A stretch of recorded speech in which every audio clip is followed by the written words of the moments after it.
Gaeilge Weekly is a Learn Irish Online production. To find out more about LIO, check out the description down below. Hello, Witch. How are we doing? Chichulmuds on Sachtán Seo. Hope you're all doing well. Tasulam Goil Siv Gama. A little announcement. Fogr Biog Riv a Hussian Much this week on Sachtán Seo. There's going to be no episode of Gaeilge Weekly next week. Okay, mi bhain aon agran to Gaeilge Weekly on Sachtán Seo Chugainn. That was always planned. Sin an plan of iam I gcónaí from the start of the year, or since the start of the year, o hús na bliana. I'm taking the first week off every second month from the show so I can bulk record unas go bhfuil mé an a lán rudí a hafid. A lot of things that are going to be going out on Patreon and learnirishonline.com, and for Learn Irish Online members, Lahi Boyle, LIO. And also one or two things that are going to be coming out for free on the Gaeilge Weekly feed. Rud no cho a bhaid teachtamach siar an aisce on feed Gaeilge Weekly. Okay, so no new episodes of GW next week. We're back then on the 12th of March, as always, by Mdrash on Déardaoin mi mórta mar is gonach. Sometimes with the podcast, orintha leis an bud chraile, it's a bit difficult for me to bugalín zachar dumsa to think about, okay, what am I actually going to speak about this week?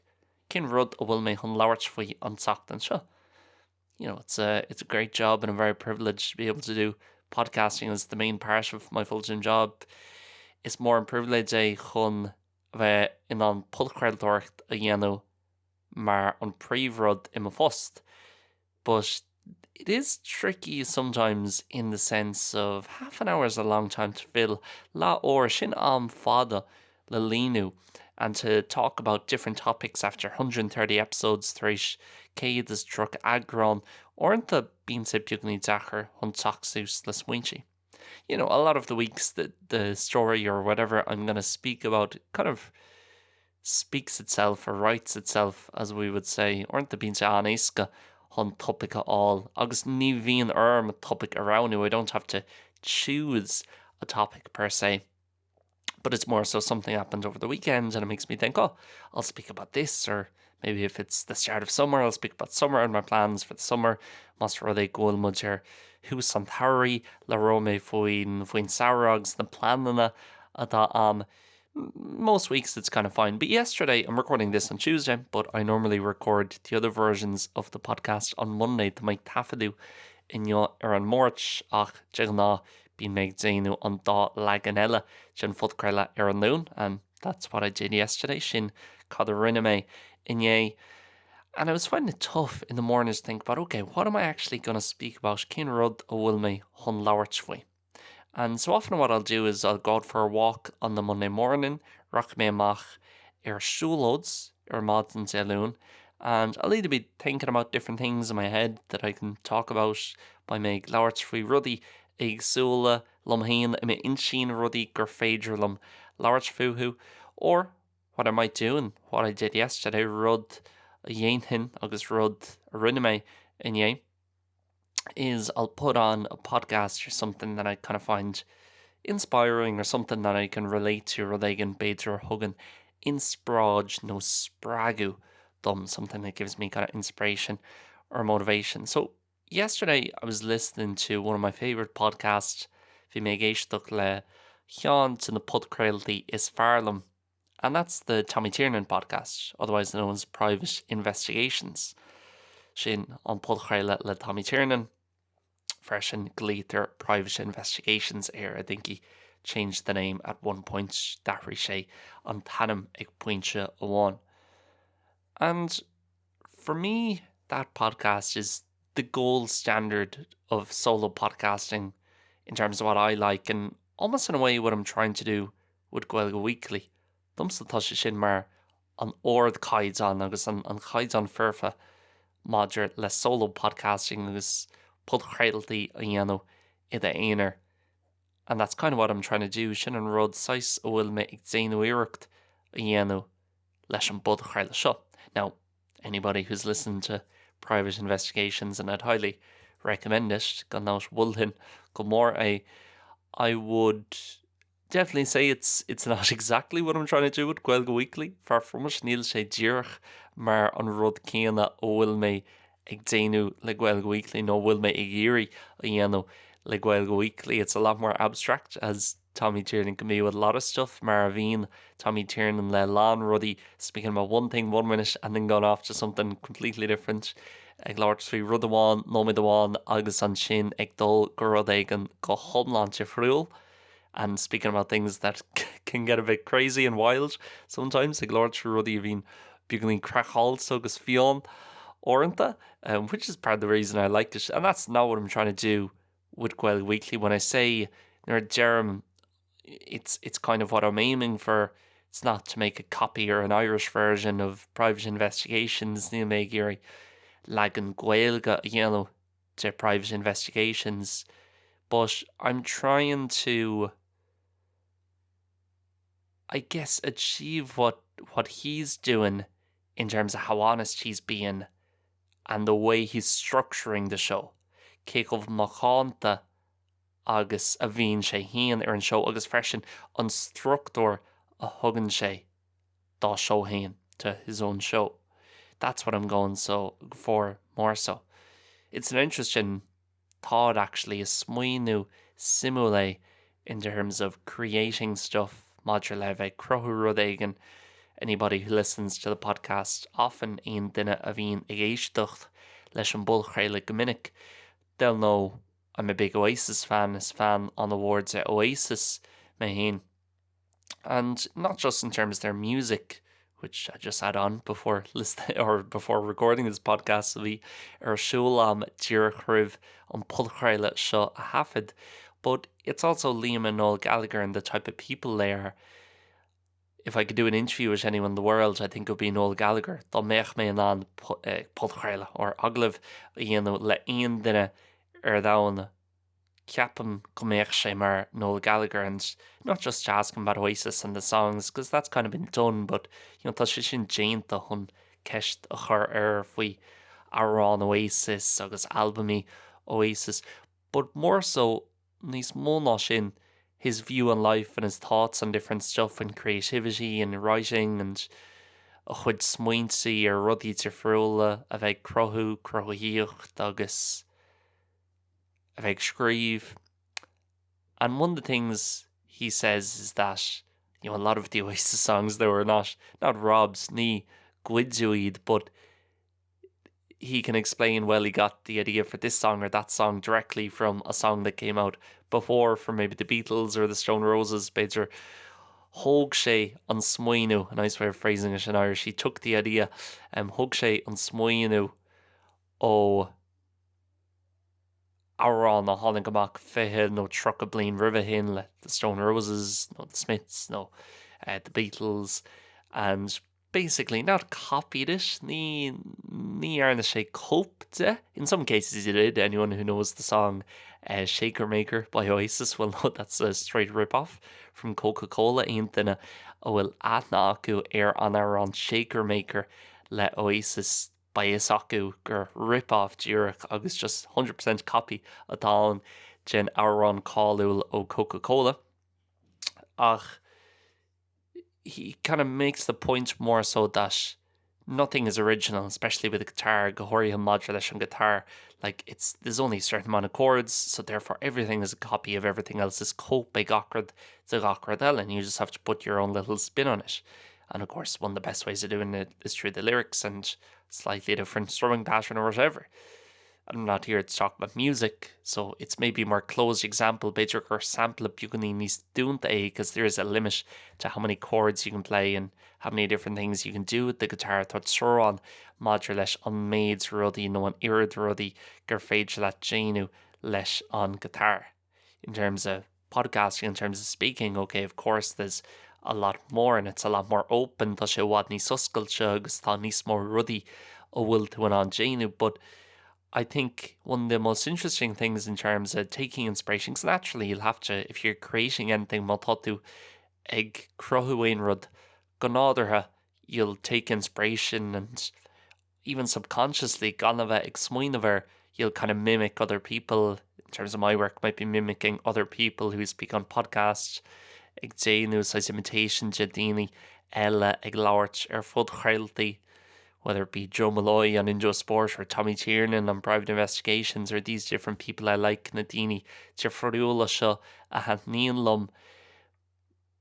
But it's fine to kind of be doing that, but equally, if you want to achieve your own thing, you have to avoid a complete copy, and you have to avoid trying to be too much like anyone else. Caithfí tú é sin a cheacant a bheith géanúireacht a bheith nómarcha cosúla duine. So it's a fine balance between taking inspiration and motivation and learning from the way someone else is creating, but not just doing exactly what they're doing. So ag tógáil inspráid agus ag fólam rudaí ó daoine eile atá crothú a gan a bheith ag déanú díreach an rud céanna mar atá siad san ag déanú. But anyway, yesterday morning, Madsen to kind of give myself a bit of inspiration or idea, I went for a walk for about an hour. So who may or Seol or la or and buganín spragu ó hort the main. I was listening to this episode of Private Investigations and really almost blown away by it. Buganín, like, who is she go more a bhaimerm, and listening to the way Tommy Tiernan can speak and structure a podcast and how honest he is as well.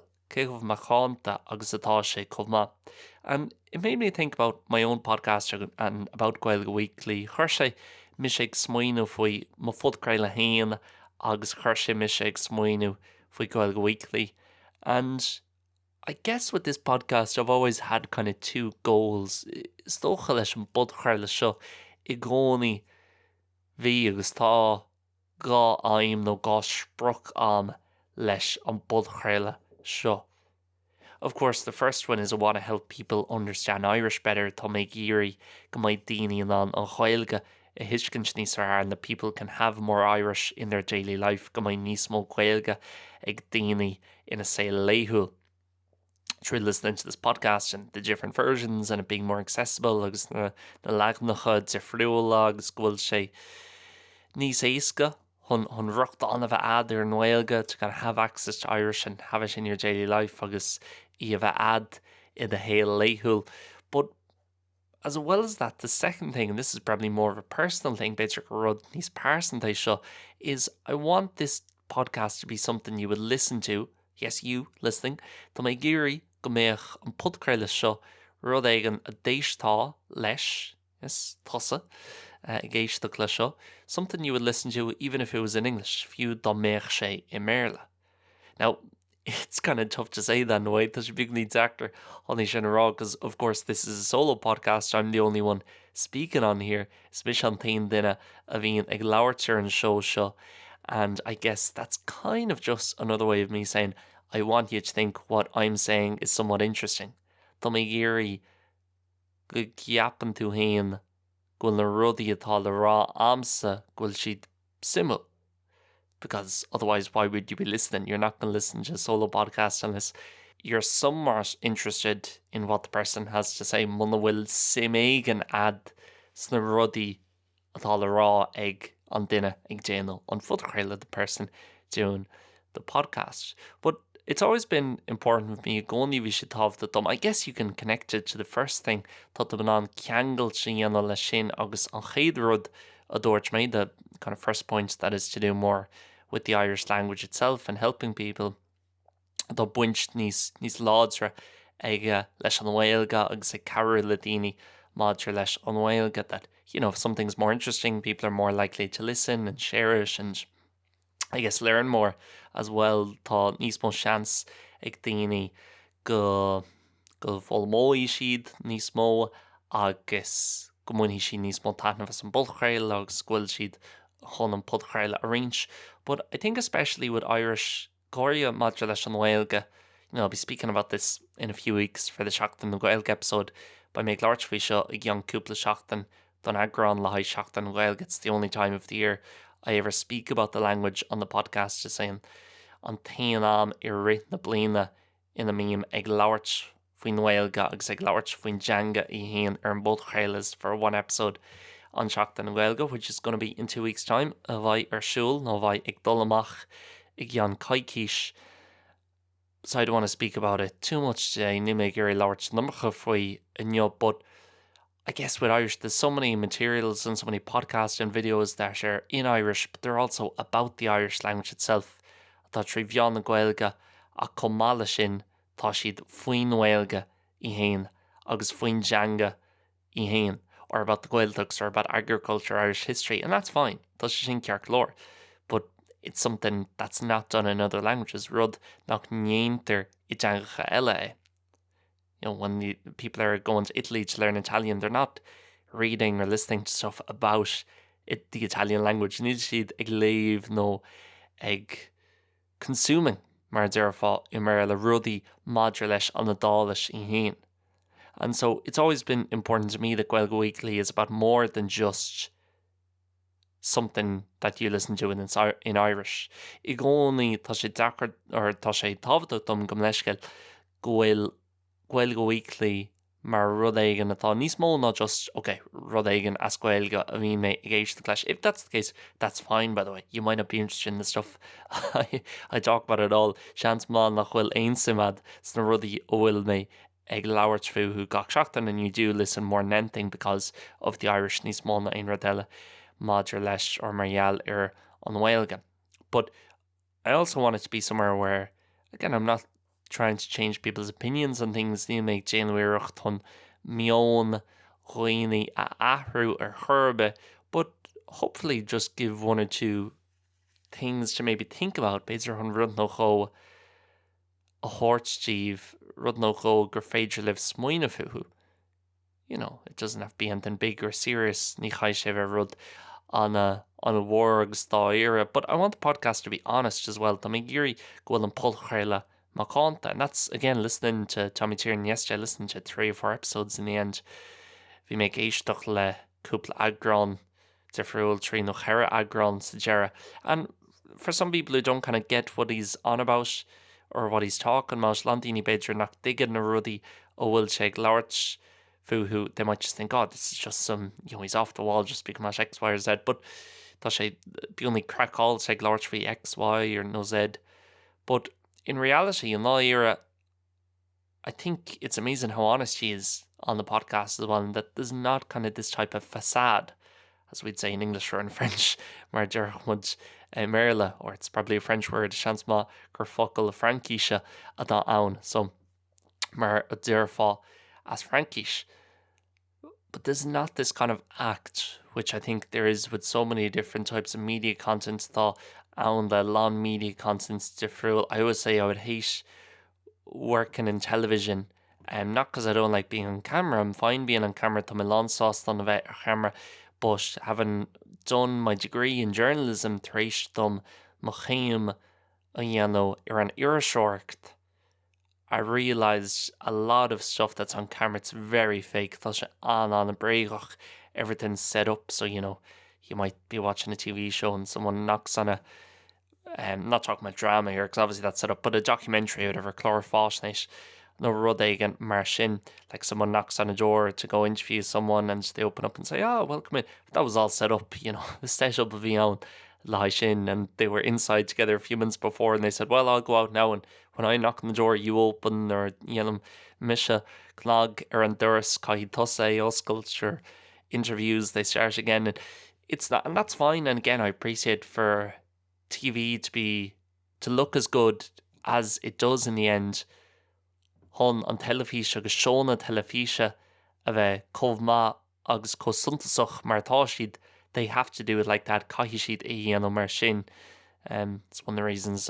Yeah, I'm not sure actually would I agree with what I've just said. Níl mé cínsa on Intium le cad atá a rágam, because just thought of Louis Theroux, for example. Louis Theroux, there's none of that with Louis Theroux. Níl aon rud cosúil sin Louis Theroux, and I think that's one of the reasons why he's done so well over the years. Ceann na cúisina ó bhfuil sé tar éis déanamh chomh le blianta anuas, because it's honest and it's not fake and it's not facade. And again, listening to Tommy Tiernan, Gaeilge le Tommy Tiernan, and yeah, I like that at random points in the podcast you might be talking about whatever pointsy random chuds and full chréile beidir go bhfuil sé ag labhairt faoi péród, and he kind of stops and goes, what am I on about at all? Sitting here in a shed in Gaeilge, seeing seo in Nália ag labhairt faoi X, Y or Z.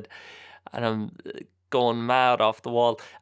I like that honesty, and I like that he's not taking himself too seriously. Nach bhfuil sé ag tógáil rudí róáire.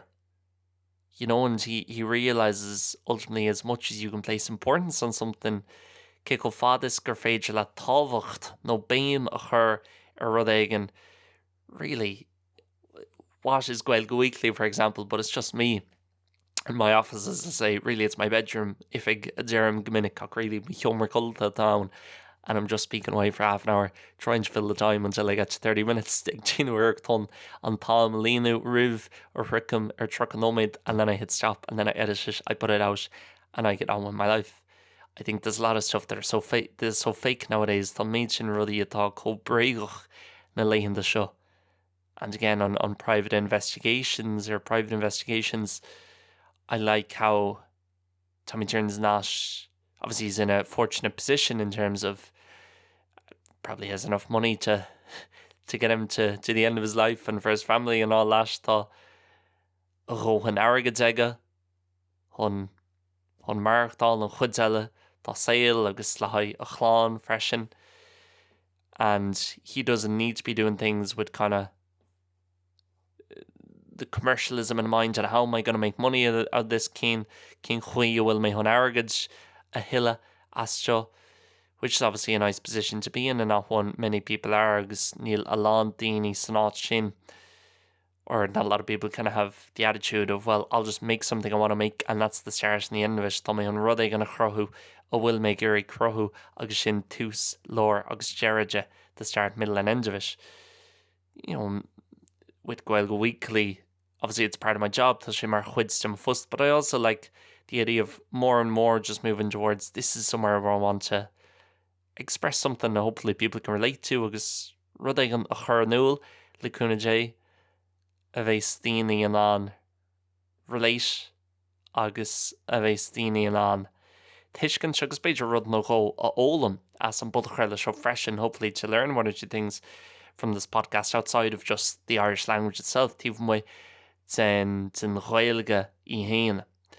And I never want this podcast to be too serious. Ní mé gurí gohfuil an bud chreile seo Gwyl sé róáire. Again, I could speak about different topics and different themes. Tá mé ná leabhart fao topicí tíorfriúla agus téimí tíorfriúla an bud chreile and sometimes make serious points. But even then, I hope you guys realise listening tá súil go dtí an sibhse ag éisteacht that it's just me